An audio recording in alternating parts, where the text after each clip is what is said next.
LibreOffice ক্যালকে সূত্র এবং function সংক্রান্ত এই কথ্য টিউটোরিয়ালে আপনাদের স্বাগত। এই টিউটোরিয়ালে আমরা শিখব শর্তসাপেক্ষ অপারেটর, ইফ অর বিবৃতি, মৌলিক পরিসংখ্যাত ফাংশন, সংখ্যাকে পূর্ণ সংখ্যায় পরিবর্তন। এখানে আমরা আমাদের অপারেটিং সিস্টেম হিসেবে GNU/লিনাক্স এবং লিব্রিঅফিস সংকলন সংস্করণ ৩.৩.৪ ব্যবহার করছি। আমরা ইতিমধ্যেই তথ্যের ওপর মৌলিক পাটিগাণিতিক অপারেটর প্রয়োগ করতে শিখেছি, যেমন যোগ, বিয়োগ এবং গড়। এখন আরো কয়েকটি অন্যান্য দরকারী অপারেটর সম্পর্কে জানা যাক। সবচেয়ে বেশি ব্যবহৃত অপারেটরগুলির মধ্যে অন্যতম হল শর্তসাপেক্ষ অপারেটর। শর্তসাপেক্ষ অপারেটর কোনো তথ্যের ওপর শর্তটি পরীক্ষা করে এবং তারপর বুলিয়ান এ ফলাফল দেখায়, সত্য বা মিথ্যা। এখন পারসোনাল ফাইনান্স trackerঅডস খোলা যাক। কস্ট শিরোনামের নিচে বিভিন্ন দ্রব্যের মূল্য তালিকা দেওয়া রয়েছে। চলুন এগুলির উপরে শর্তসাপেক্ষ অপারেটর প্রয়োগ করে সেই ফলাফলগুলি বিশ্লেষণ করা যাক। এবার বি10 নামক সেলে ক্লিক করুন এবং সেটির ভিতর কন্ডিশন রিজাল্ট লিখুন। এখন সি10 নামক সেলে ক্লিক করুন। শর্ত প্রয়োগ করার পর ফলাফল এই সেলে প্রদর্শিত হবে। লক্ষ্য করুন, বাড়ি ভাড়ার খরচ হল ৬০০০ টাকা, বিদ্যুৎ মাশুলের জন্য খরচ ৮০০ টাকা। তাহলে বাড়ি ভাড়ার খরচ বিদ্যুৎ মাশুলের চেয়ে বেশি। আমরা এগুলির উপর বিভিন্ন শর্ত প্রয়োগ করতে পারি এবং ফলাফল দেখতে পারি। সি10 নামক সেলের উপর ক্লিক করুন। এই সেলে প্রথম শর্ত হিসাবে লিখুন সমানচিহ্ন সি3 বৃহত্তর সি4 এবং এন্টার কী টিপুন। যেহেতু সি3 সেলের মান সেল সি4 এর থেকে বেশি, তাই এখানে ফলাফল সত্য হবে। এখন শর্তটি পরিবর্তন করে সি3 এর সমান সি4 এর থেকে ছোট করুন। এন্টার টিপুন। আমাদের ফলাফল হবে মিথ্যা। একই পদ্ধতিতে আপনি অন্যান্য শর্ত প্রয়োগ করে ফলাফল দেখে নিতে পারেন। অনেক বেশি তথ্যের ক্ষেত্রে এই বিবৃতির ব্যবহার খুবই উপযোগী।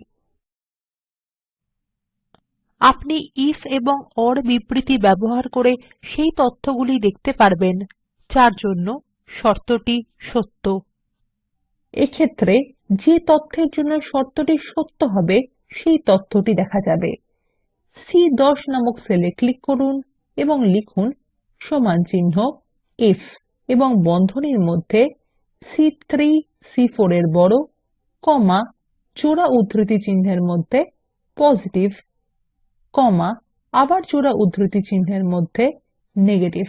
এর মানে হলো যদি সেল সি3 তে থাকা মান সেল সি4 এ থাকা মানের থেকে বেশি হয়, তাহলে পজিটিভ প্রদর্শন করা হবে অথবা নেগেটিভ প্রদর্শিত হবে। এখন এন্টার কী টিপুন। লক্ষ্য করুন, এখানে ফলাফল পজিটিভ, যেহেতু ৬০০০ টাকা ৮০০ টাকার থেকে বেশি। এখন শর্ত বিবৃতিটিকে পরিবর্তন করে বৃহত্তরকে ক্ষুদ্রতর করুন এবং এন্টার কী টিপুন। দেখুন, এখন ফলাফল নেতিবাচক, কারণ সেল সি3 এ থাকা মান সেল সি4 এ থাকা মানের থেকে বেশি। আমরা যদি সেল সি3 এবং সি4 এর তথ্য পরিবর্তন করি, তাহলে এই ফলাফলের পরিবর্তন দেখা যাবে। এখন ফল হিসেবে নেগেটিভ প্রদর্শিত হচ্ছে। এবার সেল সি4 এর মান বৃদ্ধি করে ৭০০০ করা যাক এবং এন্টার কী টেপা যাক। ফল স্বয়ংক্রিয়ভাবে পরিবর্তন হয়ে পজিটিভ হয়ে গেছে। আবার সি4 এর মান হ্রাস করে ৮০০ করা যাক এবং এন্টার কী টিপা যাক। ফলাফল আবার স্বয়ংক্রিয়ভাবে নেগেটিভ বা নেতিবাচক হয়ে গেছে। এখন আমাদের করা পরিবর্তনগুলি মুছে দেওয়া যাক। এরপর এখন কয়েকটি পাটিগাণিতিক এবং পরিসংখ্যাত ফাংশন শেখা যাক। মৌলিক পাটিগাণিতিক ফাংশনের মধ্যে রয়েছে যোগের জন্য সাম, গুণের জন্য প্রোডাক্ট, ভাগের জন্য কোটিয়েন্ট এবং আরো অনেক ফাংশন যা আমরা আগের টিউটোরিয়ালে শিখে গেছি। এখন পরীক্ষা করে দেখা যাক কিভাবে সাম, প্রোডাক্ট এবং কোটিয়েন্ট ফাংশন কাজ করে। প্রথমে শীট 3 নির্বাচন করুন। সেল B1, B2 এবং B3 এর মধ্যে যথাক্রমে 50, 100 এবং 150 লিখুন। সেল A4 এ ক্লিক করুন এবং লিখুন সাম। সেল B4 এর উপর ক্লিক করুন। আমরা এই সেলে ফল গণনা করব। লিখুন সমান চিহ্ন সাম এবং বন্ধনীর মধ্যে B1, B2, B3। এন্টার টিপুন।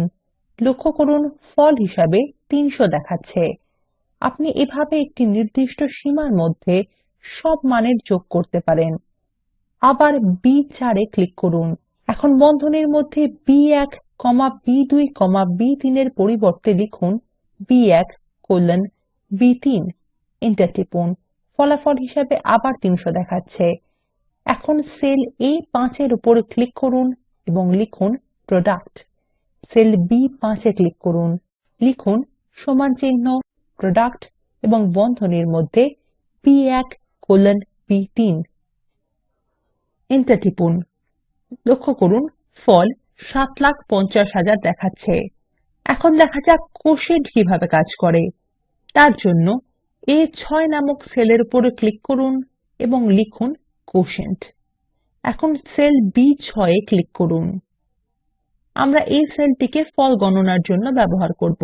এখানে লিখুন সমান চিহ্ন কোটিয়েন্ট এবং বন্ধনীর মধ্যে B2, B1। এন্টার টিপুন।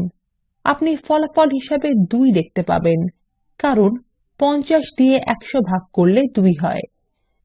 একইভাবে আমরা ক্যালকে বিভিন্ন পাটিগাণিতিক প্রক্রিয়া সম্পাদন করতে পারি।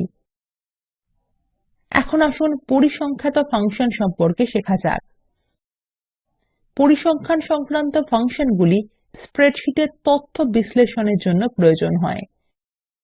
উদাহরণস্বরূপ ফাংশন কাউন্ট, মিন, ম্যাক্স, মিডিয়ান, মোড এবং আরো এই প্রকৃতির অনেক পরিসংখ্যান ফাংশন রয়েছে।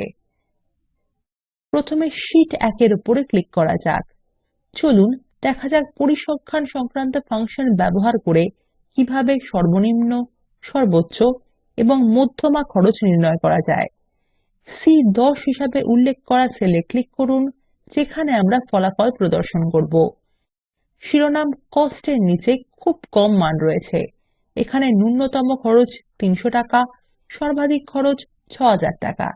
এই ফাংশনগুলি ব্যবহার করার পর এই ফলগুলি প্রদর্শিত হবে। সেল C10 এ লিখুন সমান চিহ্ন ম্যাক্স এবং বন্ধনীর মধ্যে C3, C7। লক্ষ্য করুন ফল হলো 6000 যা এই কলামের মধ্যে সর্বোচ্চ মান।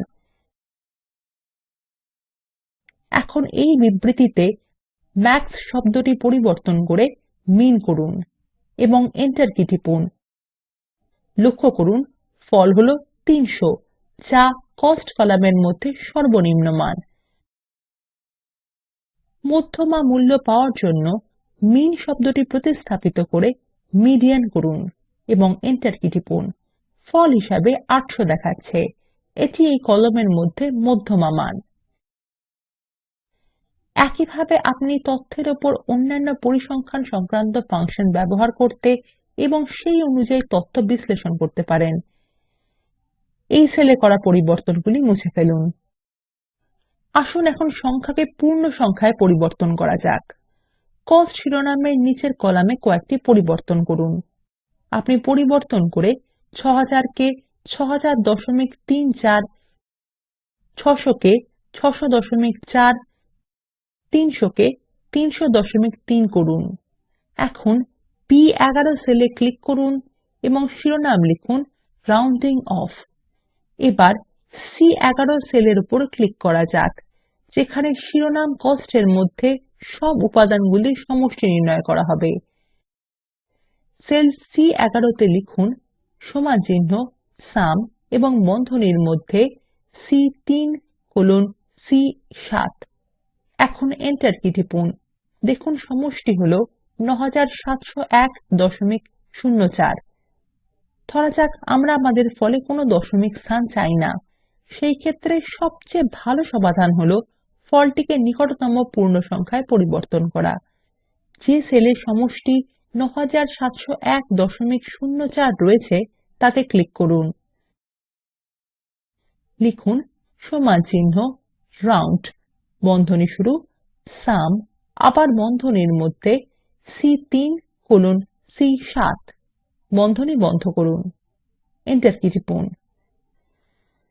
দেখুন এখন ফল হলো ৯৭০১, যা ৯৭০১.০৪ কে নিকটতম পূর্ণ সংখ্যায় পরিবর্তন করার পর হওয়া উচিত। এছাড়াও এই বৈশিষ্ট্যের দ্বারা নিম্নতর পূর্ণ সংখ্যা বা উচ্চতর পূর্ণ সংখ্যায় পরিবর্তন করা যায়। ফলাফলের সেলে ক্লিক করুন এবং রাউন্ড শব্দটি পরিবর্তন করে রাউন্ড আপ করুন। এখন এন্টার কী টিপুন। দেখুন এখন আপনার ফল ৯৭০২, যেটি হলো উচ্চতর পূর্ণ সংখ্যা। আপনি নিম্নতর পূর্ণ সংখ্যায় পরিবর্তন করতে রাউন্ড আপ শব্দটিকে পরিবর্তন করে রাউন্ড ডাউন করুন। এন্টার কী টিপুন। ফল এখন নিম্নতর পূর্ণ সংখ্যা ৯৭০১। এখন এই পরিবর্তনগুলি বাতিল করা যাক, যাতে আমরা আমাদের পারসোনাল ফাইনান্স trackerঅডস ফাইলটিকে মূল অবস্থায় ফিরে পেতে পারি। এখানেই লিব্রিঅফিস ক্যালক-এর উপর এই কথ্য টিউটোরিয়ালটি সমাপ্ত হলো।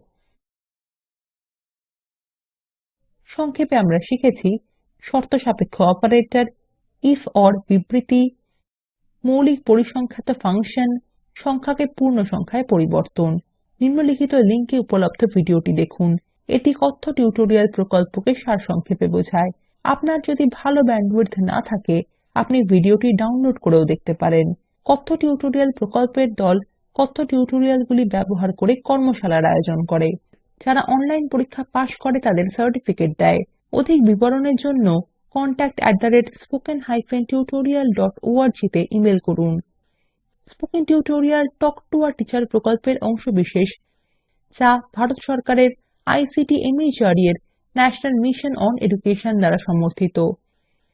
এই বিষয়ে বিস্তারিত তথ্য এই লিঙ্কে প্রাপ্তিসাধ্য http:/spoken tutorialorg/nmeict ইন্ট্রো। এই টিউটোরিয়ালে অংশগ্রহণ করার জন্য ধন্যবাদ। শুভবিদায়।